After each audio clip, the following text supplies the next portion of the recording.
एक शाम जब सारा आसमान लौटते हुए पक्षियों के कोलाहल से गूंज रहा था, सूरज अपनी किरणों के जाल को पहाड़ियों व पेड़ों की फुनगियों से समेटकर क्षितिज के उस पार जाने की तैयारी कर रहा था, तब नीम के पेड़ पर बैठे पक्षी व गिलहरियां एक खास मुद्दे पर चर्चा कर रहे थे। मुद्दा था आंगन में खड़े नींबू के पेड़ पर रह रही अकड़बाज बुलबुल। कितना घमंड है उस जरासी चिड़िया को, सीधे मुंह बोलना ही नहीं चाहती किसी से। नन्ही गौरैया ने गुस्से के मारे एक टहनी से दूसरी टहनी पर फुदकते हुए कहा, तुम बात करने का रोना रो रही हो मौसी। गुलबी मैना ने अपनी पीली चोंच पंखों में साफ की, फिर कहा, वह तो देखना तक पसंद नहीं करती। देखा नहीं कैसी बुरी सूरत बना लेती है। सिर पर कंघी करने से सुंदर बाल खड़े हो जाते हैं और आवाज भी कितनी कठोर हो जाती है, एकदम बदसूरत नजर आने लगती है। मुझसे पूछो कि क्या गुजरी छुटकी गिलहरी, जो पिछले पैरों पर बैठी दोनों हाथों से अमरूद पकड़कर कुतर रही थी, आगे आकर बोली, मैं तो पका अमरूद ढूंढने उधर चली गई। इतने में तो वह इतनी जोर से चीखती हुई मेरे पीछे आई कि मैं घबराकर डाली से नीचे गिर पड़ी। मेरे पैरों में अब भी दर्द है। सब बढ़ा चढ़ाकर अपनी व्यथाकथा सुना रहे थे। कालू कौवा अब तक सबकी बातें सुन रहा था। वह भारी आवाज में बोला, ये मीठा बोलने वाली चिड़िया तो होती ही है स्वार्थी और धोखेबाज। कोयल को ही देखो, दुनिया ने उसकी मीठी तान तो सुनी है, पर कौन जानता है कि वह चालाकी से अपने अंडों की देखभाल हमसे करवाती है। हम असलियत समझें इससे पहले उसके बच्चे हमें चिढ़ाते हुए उड़ जाते हैं। मुझे ऐसी चिड़ियों से सख्त नफरत है। सबकी बुराई से डरता हूँ। मेरा वश चलता तो पास नहीं फटकने देता उस बदतमीज बुलबुल को। लेकिन अब क्या किया जा सकता है, अब तो उसने घोंसला भी बना लिया है। शायद बच्चे भी हैं, पंडुक को लड़ाई झगड़े की बात से जरा डर लगता है। तो क्या हुआ, कालू सख्ती से बोला, जब वह हमारे पेड़ पर रहकर हमें आंखें दिखा सकती है तो हम उसे खदेड़ नहीं सकते क्या? कालू दादा ठीक कह रहे हैं, गुलबी ने समर्थन किया। बुलबुल तो बागों में रहने वाली चिड़िया है, हमारे घरेलू पेड़ों पर उसका क्या हक है? फिर रहे तो रहे पर अकड़ तो न दिखाए, अजी रहे भी क्यों? छुटकी ने जोर देकर कहा। वह अपनी चोट और अपमान के लिए बुलबुल को माफ नहीं कर पा रही थी। ठीक है, बुलबुल को सबक सिखाना जरूरी है, सबने समर्थन किया। जिस समय यह प्रस्ताव पास हो रहा था, बुलबुल अपने घोंसले में बच्चों को दाना चुगा रही थी। वह बारी बारी से तीनों की चोंच में दाना दे रही थी, पर उन्हें सब्र कहा था। गर्दन ताने, चोंच फाड़े बार बार मांगे जा रहे थे। उनमें एक बच्चा ज्यादा चुलबुला और भुक्खड़ था। वह हर बार आगे चोंच बढ़ाकर मां से दाना छीन लेता था, इसीलिए दोनों की तुलना में वह कुछ बड़ा और तंदुरुस्त दिखने लगा था। यही नहीं, वह चुपचाप घोंसले से निकलकर बाहर उड़ने के मंसूबे भी बनाने लगा था। घोंसला उसे छोटा व उबाऊ लगने लगा था। दोनों छोटे बच्चे कमजोर होने के बावजूद अपने भाई की नकल करके घोंसले से बाहर झांकने की कोशिश करते। उनके पंख अभी उग ही रहे थे, पर उन्हें ही फड़फड़ाने का शौक पूरा करने लगे थे। वे माँ के लाख समझाने पर भी कुछ न कुछ बोलते रहते। माँ, आसमान कितना बड़ा है। माँ, बाहर की दुनिया कितनी खूबसूरत होगी, बताओ ना। माँ, हमारे पंख कब बड़े होंगे, हमें जल्दी से उड़ना है दूर तक। माँ, हमें खुद कब दाना और कीड़े मकोड़े चुगने दोगी, यहीं बैठे बैठे खाते ऊब गए हैं। माँ, अभी कुछ समय और इंतजार करो मेरे बच्चों। बुलबुल अपने नन्हे मुन्नों की बातें सुनकर फूली नहीं समाती। बच्चों से बोलते समय उसकी बोली बेहद मीठी लगती। तुम बहुत जल्दी उड़ना भी, दुनिया भी देखना। कुछ दिन मेरे साथ भी तो गुजार लो मेरे बच्चों। बच्चों की बातें सुनकर बुलबुल खुश तो होती, पर साथ ही कई आशंकाओं से भी घिर जाती। 15 दिन तक तो किसी को हवा तक नहीं लगी कि नींबू के झुरमुट में एक नहीं 3-3 अंडों की देखभाल हो रही है। लेकिन जब अंडे फोड़कर बच्चे निकले तो बुलबुल की मुसीबत हो गई। अब वे अंडे तो थे नहीं जिन्हें दबाए रखती, आंखें भी नहीं खुली की। शैतान बच्चों की चींची चू चू शुरू हो गई पूरे जोर से, और हुआ वही जिसका डर था।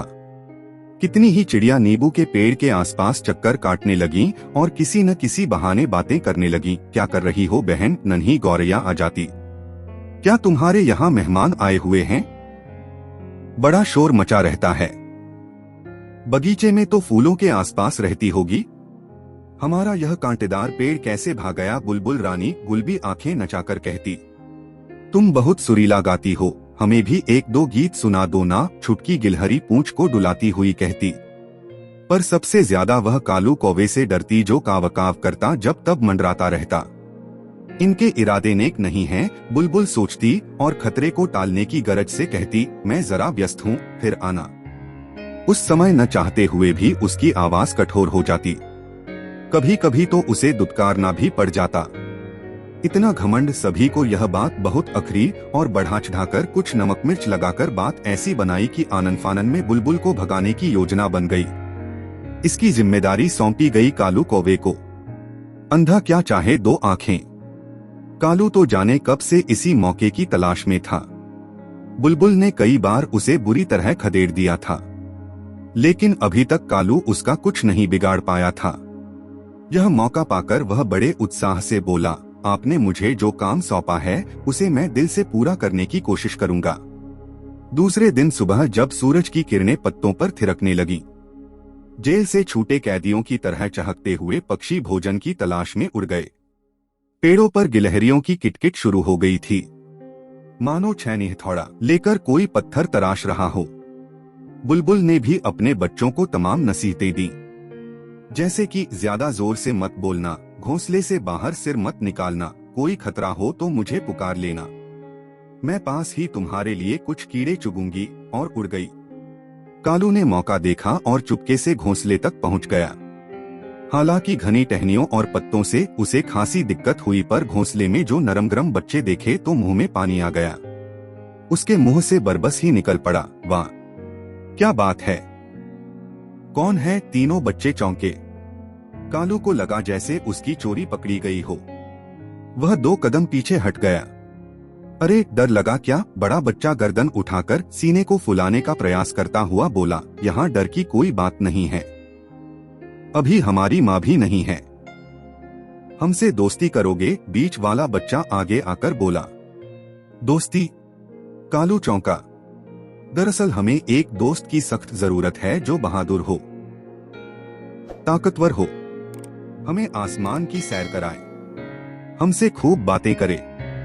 बड़े बच्चे ने कहा, क्या है कि हमारी माँ न तो हमें जोर से बोलने देती है, न घोंसले से बाहर देखने देती है, लेकिन हम खूब गाना चाहते हैं, खूब दूर तक उड़ना भी चाहते हैं।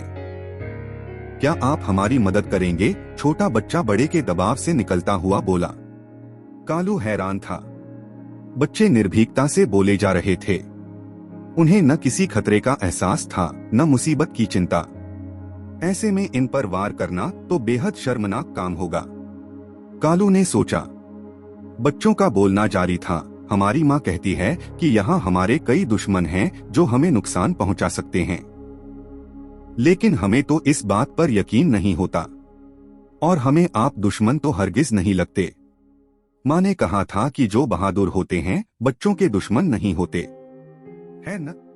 हाँ हाँ, कालू की जुबान सूखने लगी। बोलने के लिए उसे शब्द ही नहीं मिल रहे थे। कालू तुम वहाँ क्या कर रहे हो? हम जानने के लिए बेचैन हैं। जल्दी अपना काम करो और वापस आ जाओ। नीम के पेड़ से आती हुई पुकार कालू ने सुनी। उसने अपने इरादे को मन में दोहराते हुए बच्चों की ओर एक नजर डाली, जो बड़े विश्वास और प्यार से उसे देख रहे थे।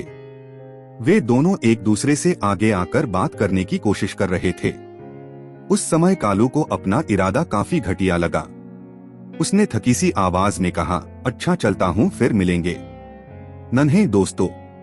अच्छा, लेकिन कल जरूर आना, हम इंतजार करेंगे। तीनों बच्चों की आवाज कालू का पीछा करती रही।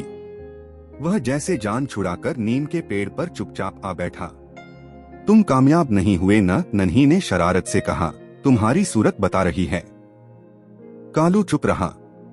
कालू दादा, तुम तो ऐसे बैठे हो जैसे बुलबुल ने मारकर भगा दिया हो। छुटकी ने छेड़ते हुए कहा। लगता है बुलबुल से हार गए।